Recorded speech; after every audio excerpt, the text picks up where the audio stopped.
اب یہ جو الفاظ کا چناؤ ہے نا کہ جدید آلات، بھائی جدید آلات جو ہے نا وہ کسی بھی آلات کے اوپر اور کسی بھی میڈیکل بورڈ کے اوپر پاکستان تحریک انصاف اور پاکستان کی عوام کو کوئی بھروسہ نہیں ہے۔ جن لوگوں نے 4 ماہ مجرمانہ غفلت برتتے ہوئے عمران خان کی آنکھ کا یہ حال کر دیا، ان کے علاج کے اوپر بھی کسی کو یقین نہیں ہے۔ جب تک انڈیپینڈنٹ بورڈ عمران خان کو کسی ہسپتال منتقل نہیں کیا جاتا، اس علاج کو پاکستان کی عوام جو ہے وہ ایکسیپٹ نہیں کرے گی۔ اب اس میں جو ایک اور جو حصہ ہے اس خبر کا وہ بڑا انٹرسٹنگ ہے، اور اس حصے کے اندر کلیم یہ کیا جا رہا ہے کہ 2 مرتبہ پیمز ہسپتال میں بانی پی ٹی آئی کی آنکھ کا ٹریٹمنٹ ہوا۔ ماہرین کے مطابق اب ان کو تیسرا انجیکشن بھی لگنا ہے، لہٰذا تیسرا انجیکشن لگانے سے پہلے ڈاکٹرز ان کی آنکھ میں پیش رفت کا جائزہ لینا چاہتے ہیں۔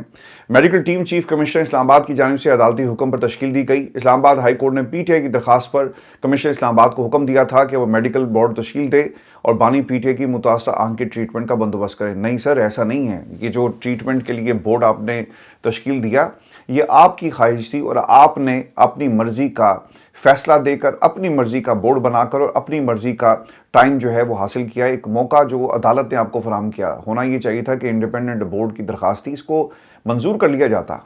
پاکستان کے اندر سر آپ کو 1001 ایسے پریسیڈنٹ ملیں گے۔ جب زرداری صاحب بیمار ہوئے تو ان کو ان کی مرضی کے بنگلے میں رکھا گیا، ان کو ان کی مرضی کی جو مشقتی تھے وہ دیے گئے، اور ان میں ان مشقتیوں کا خوبصورت ہونا بھی شامل تھا۔ یہ I'm really sorry کہ مجھے یہ الفاظ کہنے پڑ رہے ہیں، لیکن یہ وہ حقیقتیں ہیں جسے پاکستان پیپلز پارٹی نے کبھی بھی چیلنج نہیں کیا کہ یہ جھوٹ بول رہے ہیں۔ یہ جو خبریں پھیلائی جا رہی ہیں اس میں کوئی حقیقت نہیں ہے کہ کسی سٹیج ایکٹریس کو، فلم سٹار کو صدر صاحب کی خدمت کے لیے بک کیا گیا ہو۔ اسے کبھی چیلنج کسی نے نہیں کیا، اور یہ وہ حقیقتیں ہیں جو اس قوم کو یہاں پر لا کر اس نے کھڑا کر دیا۔ جب آپ کے لیڈرز ایسے ہوں گے وہاں پر سر صرف نیو نارم یہ ہوگا کہ ظلم ہو رہا ہے آنکھیں بند کر لو، کوئی ظلم کر رہا ہے خاموشی اختیار کرو۔ ظلم ہو رہا ہے بھئی ہمارے پہ تو نہیں ہو رہا نا، جب ہمارے پہ ہوگا تو ہم اپنی آواز خود بلند کر لیں گے اور واویلا مچائیں گے اور دنیا کو بتائیں گے کہ دیکھو کتنا ظلم ہو گیا۔ تو یہ جو ہمارے ارد گرد مثالیں ہیں اس کی وجہ یہ حکمران ہیں، جہاں سے یہ پریسیڈنٹ سیٹ کیے جاتے ہیں اور نچلی سطح تک عوام جب یہ دیکھتی ہے تو اسے نیو نارم سمجھ کر خاموشی اختیار کر لیتی ہے۔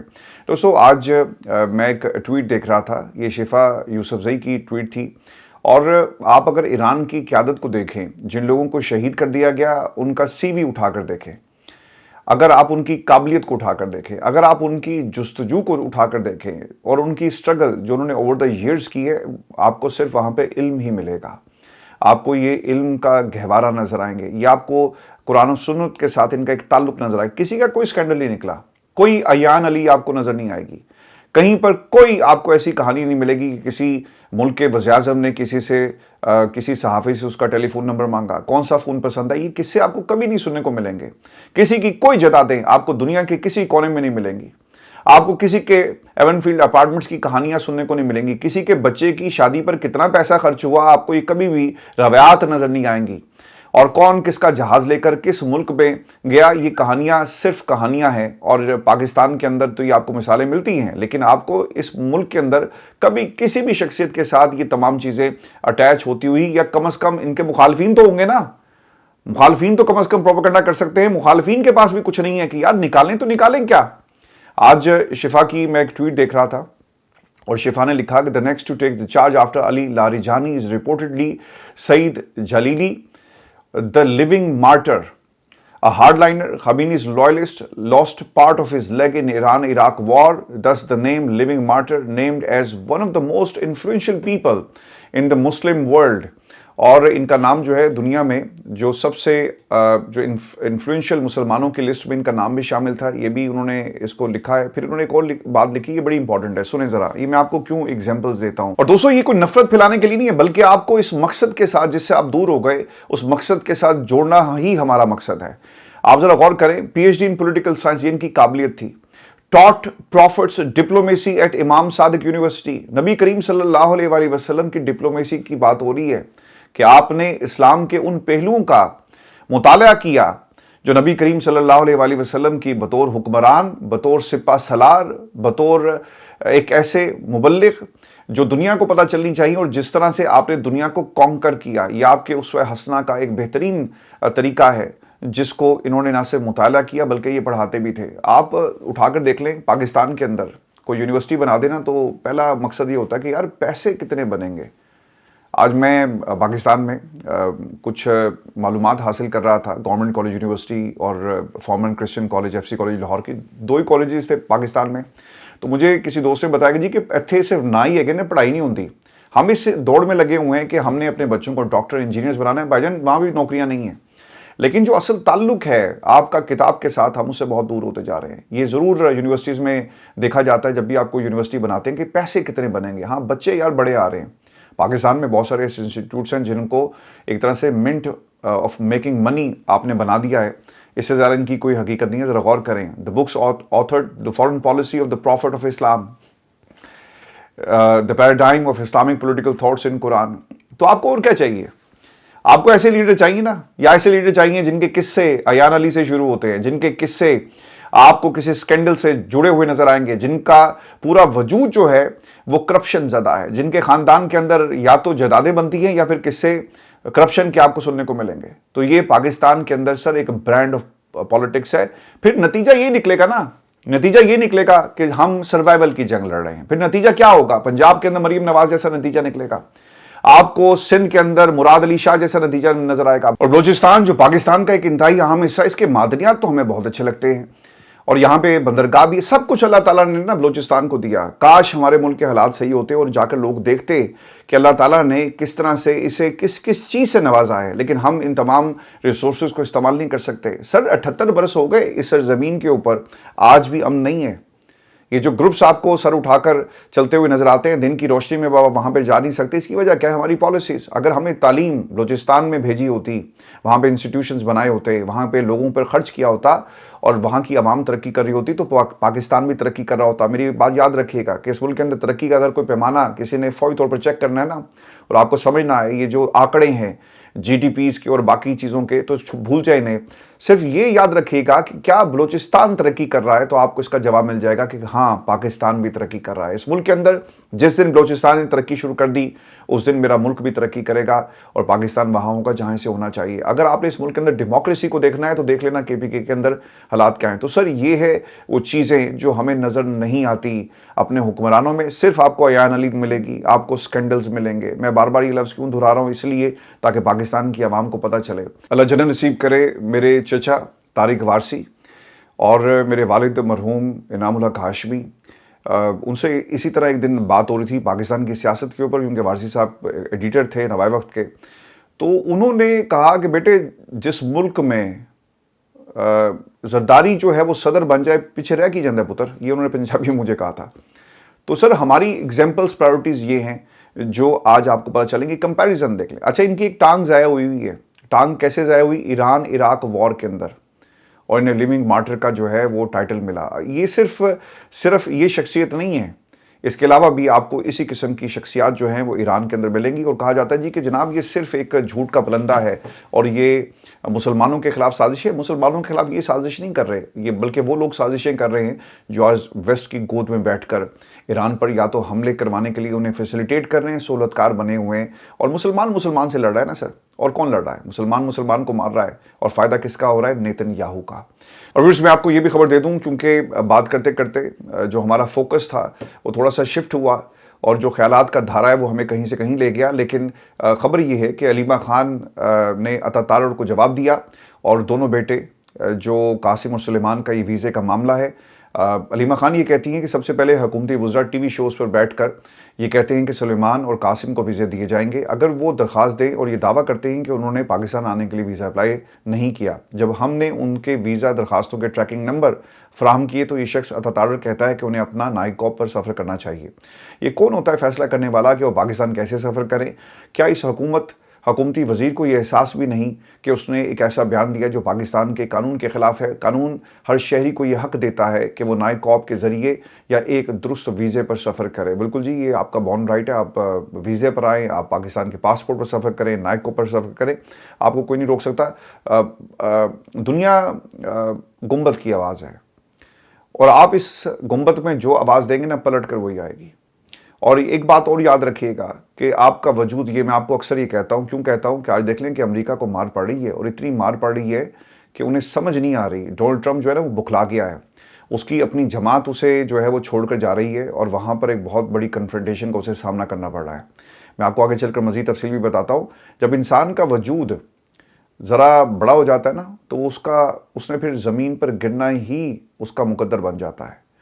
آپ کھانا شروع کر دیں، آپ کا وجود بڑھے گا، پھر آپ اٹھ نہیں سکیں گے، بیٹھ نہیں سکیں گے. ایک ٹائم آئے گا کہ آپ لیٹے ہوں گے تو آپ کو اٹھانا پڑے گا سہارے کے ساتھ. تو اس وقت امریکہ کا بھی سر یہی حال ہے اور ان لوگوں کا بھی یہی حال ہوگا. اور یاد رکھیے گا کہ آج جو یہ ظلم عمران خان اور ان کے خاندان کے اوپر کر رہے ہیں، انہیں اس سے بڑی قیمت ادا کرنی پڑے گی اور یہ تاریخ کبھی ان کو معاف نہیں کرے گی. اور صاحب آپ کو ایران امریکہ اسرائیل جنگ کے حوالے سے میں آپ کو یہ اپڈیٹ دے دوں. آپریشن وعدہ صادق 4 پورے زور و شور سے جاری ہے. ایران جوابی کارروائی کر رہا ہے اور ان کی ایک جو گیس فیلڈ تھی جب اس کے اوپر حملہ کیا گیا اور سول جو ٹارگٹس ہیں ان کو نشانہ بنایا گیا تو اس کے بعد ایران نے یہ جوابی کارروائی کی ہے ان تمام ممالک کے خلاف جو اس وقت بیسس جو ہے وہ پرووائڈ کر رہے ہیں اس حملے کے لیے. دیکھیں یہ خبر جو ہے نا رپورٹ کرنا اتنا آسان نہیں ہے. ہر درد دل رکھنے والا اور نبی کریم صلی اللہ علیہ وآلہ وسلم کا جو امتی ہے نا آج بڑی تکلیف میں ہے جب یہ خبریں رپورٹ کی جاتی ہیں. اور آپ کو میں یہ بتاتا ہوں کہ جناب آج ایران نے سعودی عرب پر حملہ کیا اور قطر نے ایران پر حملہ کیا اور پھر ایران نے جوابی کارروائی کی. یہ فائدہ کس کا ہو رہا ہے؟ یہ نیتن یاہو کا فائدہ ہو رہا ہے. اور یہ جو میں آپ کو پچھلے کچھ دنوں سے بات مسلسل آپ سے کر رہا تھا نا کہ ایک پرمنٹ فیچر بنا دیا جائے گا اس خطے کو جنگ کے لیے اور فائدہ ہوگا نیتن یاہو کا. وہ کام جو نیتن یاہو نہیں کر سکا ڈائریکٹ حملہ کرنے کا، انہوں نے آپس میں لڑائی شروع کروا دی ان کی اور ایک دوسرے پر بھی تابڑ توڑ حملے کیے جا رہے ہیں. تو کسی سرزمین کو جب آپ استعمال کریں گے ایک ملک کے خلاف تو دنیا کا یہ جو ماڈرن ڈیموکریسی کا جو قانون ہے نا وہ بھی آپ کو اجازت دیتا ہے. یونائیٹڈ نیشن کی باقاعدہ چارٹرز موجود ہیں جس میں آپ کے پاس یہ حق محفوظ ہے کہ آپ حملہ کریں. یہاں پر وہی حملے جو ہے وہ ایک دوسرے کے خلاف کیے جا رہے ہیں. ایران نے حملوں کی نئی لہر کا آغاز کر دیا. آپریشن وعدہ صادق 4 کے تحت حملوں کی 63ویں لہر میں خطے میں امریکہ سے منسلک تیل تنصیبات کو نشانہ بنایا جا رہا ہے. پاسداران انقلاب نے کارروائی کو امریکہ اور اسرائیلی حملے میں شہید وزیر انٹیلیجنس اور دیگر انٹیلیجنس اہلکاروں کے نام سے منسوب کیا. اور دوستو جو انفراسٹرکچر جسے ٹارگٹ کیا جا رہا ہے جو انرجی انفراسٹرکچر ہے اس کی مکمل تباہی کی خبریں آ رہی ہیں. پاسداران انقلاب نے یہ بھی رپورٹ کیا اور جو ترجمان ہے ایران کے خاتم الانبیاء صلی اللہ علیہ وآلہ وسلم مرکزی ہیڈ کوارٹر کے ترجمان کے مطابق ایرانی مسلح افواج کی جارحانہ اور دفاعی کارروائیاں بھرپور انداز میں جاری ہیں. اسلامی جمہوریہ ایران کے توانائی کے بنیادی ڈھانچے پر حملہ کر کے دشمن نے سنگین غلطی کی جس کا جواب دیا جا رہا ہے اور یہ عمل ابھی ختم نہیں ہوا اور مزید حملے جو ہیں وہ کیے جائیں گے. ترجمان کے مطابق اگر ایسے حملے دوبارہ کیے گئے تو دشمن اور اس کے اتحادیوں کی توانائی کے ڈھانچے کو نشانہ بنانے کا سلسلہ مکمل تباہی تک جاری رہے گا. دیکھیں اس کا نا پہلے تو یہ سن لیں کہ حملے کہاں کہاں ہوئے، امریکہ نے اس کا ریئیکشن دیا اور پھر نیتن یاہو کا گریٹر پلان کیا ہے. گریٹر اسرائیل کا پلان تو ایک طرف لیکن ایک گریٹر پلان کیا ہے. اور دوستو جو پہلا حملہ ہوا ہے وہ سعودی ریفائنری کے اوپر ہوا اور وزارت دفاع نے اس کو باقاعدہ رپورٹ بھی کیا اور یہ بھی بتایا جاتا ہے کہ یہ ریفائننگ کمپنی کی جو ملکیت ہے امریکی کمپنی ہے ایکسن موبل کی ایک ذیلی کمپنی ہے، اس لیے اس کو ٹارگٹ کیا گیا. یعنی ایک طرح سے اسٹریٹجک اثاثہ تھا امریکہ کا جسے اس حملے میں نشانہ بنایا گیا. آپ کی انویسٹمنٹ ہے اور امریکہ نے مڈل ایسٹ کے اندر ٹریلینز آف ڈالر کی انویسٹمنٹ کی ہے. اس میں سے ایک یہ بھی انویسٹمنٹ تھی جسے ایران کی طرف سے ٹارگٹ کیا گیا. دوسری ریفائنری جس کے اوپر حملہ ہوا ہے وہ ہے کویت کی. ایرانی سرکاری میڈیا کے مطابق ڈرون حملے کے بعد کویت کی ایک آئل ریفائنری میں آگ بھڑک اٹھی اور کویت پیٹرولیم کارپوریشن کے مطابق مینا الاحمدی ریفائنری میں کوئی جانی نقصان نہیں ہوا اور محدود نوعیت کی آگ پر قابو پا لیا گیا اور یہ رپورٹ کیا جا رہا ہے کویت کے حوالے سے. اب آ جاتے ہیں جو نیتن یاہو اور پھر ڈونلڈ ٹرمپ کے درمیان ایک دراڑ اس وقت جاری ہے اور پھر دوسری طرف جو ڈونلڈ ٹرمپ نے باقاعدہ طور پر اعلان کیا کہ اگر دوبارہ سے قطر پر حملے کیے گئے تو پھر بھرپور طریقے سے جواب دیا جائے گا. دوستو اس سے پہلے جو امپورٹنٹ چیز ہے وہ نیتن یاہو اور ڈونلڈ ٹرمپ کے درمیان لڑائی. ٹروتھ سوشل کے اوپر ایک بیان ڈونلڈ ٹرمپ کی طرف سے جاری کیا جاتا ہے جس میں وہ یہ کہتے ہیں کہ ساؤتھ پارس گیس فیلڈ پر اسرائیلی حملے کو امریکہ مکمل طور پہ لائل تھا. یعنی آپ نے جنگ کا آغاز کر دیا اور آپ دونوں ایک سب سے مضبوط اتحادی ہیں، ایک دوسرے کے ساتھ کھڑے ہیں، جنگ کے اندر چلے گئے اور آپ کا اسٹریٹجک ایسٹ جو ہے وہ امریکہ کا ہے اور امریکہ کا آپ کا ہے اور آپ ایک دوسرے کو انٹیلیجنس انفارمیشن بھی ایک دوسرے کے ساتھ شیئر کر رہے ہیں. لیکن ہوتا کیا ہے کہ کویت پر حملہ کیا گیا، ایران پر حملہ کر دیا گیا اور آپ کو پتہ نہیں تھا. اس سے پہلے بھی انہوں نے یہ کہا تھا کہ جو آپ نے قطر کے اوپر حملہ کیا ہے ہمیں نہیں بتایا گیا اور آج دوبارہ ایران کے اوپر حملہ کیا گیا. وہ کہتے ہیں کہ یہ سانو نہیں دسیا اور یہ حملہ خود ہی کر رہے ہیں. اب اس سے ایک چیز یہ پتہ چلتی ہے کہ ڈونلڈ ٹرمپ پچھتا رہے ہیں.